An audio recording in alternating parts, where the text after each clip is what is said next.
Do you have an upcoming trip planned? Well, stay tuned because I'm going to go through the 5 documents that you need to make sure you're prepared.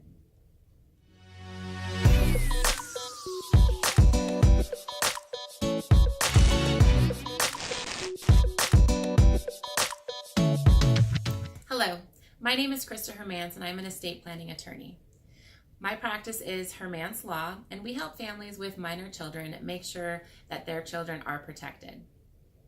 Today I'm going to be talking about the 5 documents that are very important to make sure that you have completed prior to any trips that you have coming up.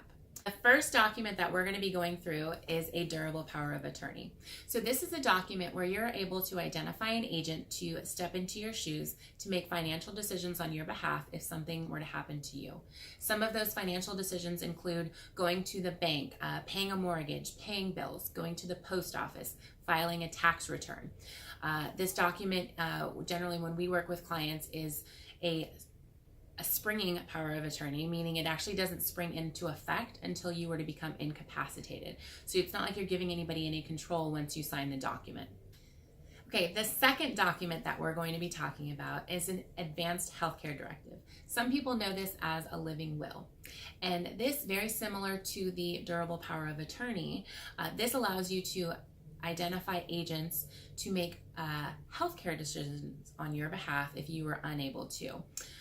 It also allows you to identify some end-of-life decisions, like if you wanted to donate organs for transplant purposes or medical research, if you wanted to be cremated or buried, also if you wanted to be kept on prolonged life support with extreme measures. So those are just some of the options that are included with the Advanced Healthcare Directive.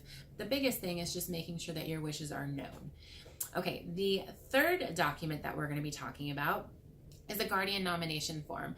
So this is a document that allows you to identify that if something were to happen to you, who would you want to be guardians of your children? As a parent with minor children, it's so important to make sure that you make your wishes known. You put in writing in a legal document who you would want to be guardians for your children. Because if something happened to you and you didn't have a document in place, the court would have no idea who you would want to raise your children.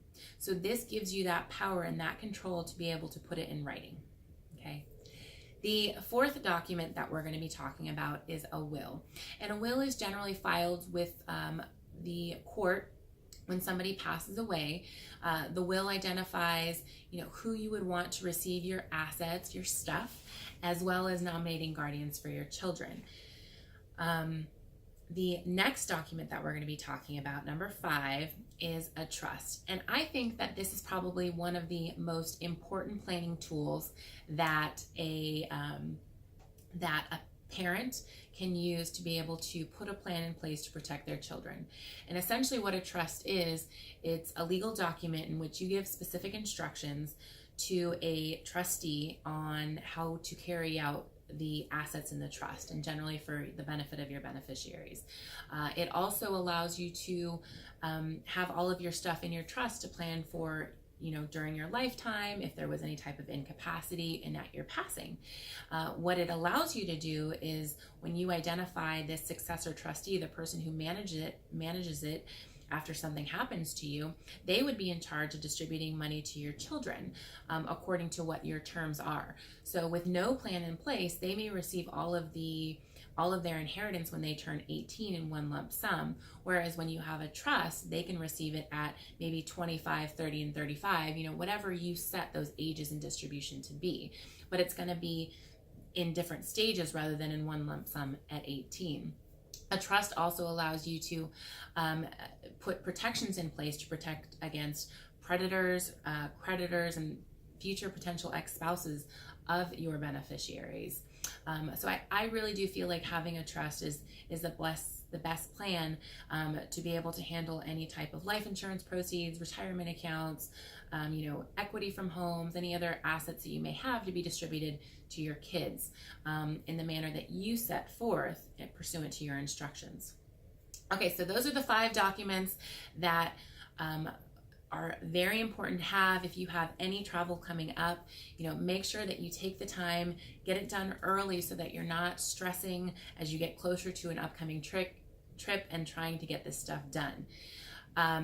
In addition to that, we do have a free printable for you. So make sure to click the link. There is a free travel preparation checklist. So make sure to click there to get that travel preparation checklist. We have all 5 of those documents that I just talked about listed there, in addition to a bunch of other documents that are important, just to make sure that you have things ready for an upcoming trip that you have. Thank you so much for joining me today. Have a great day.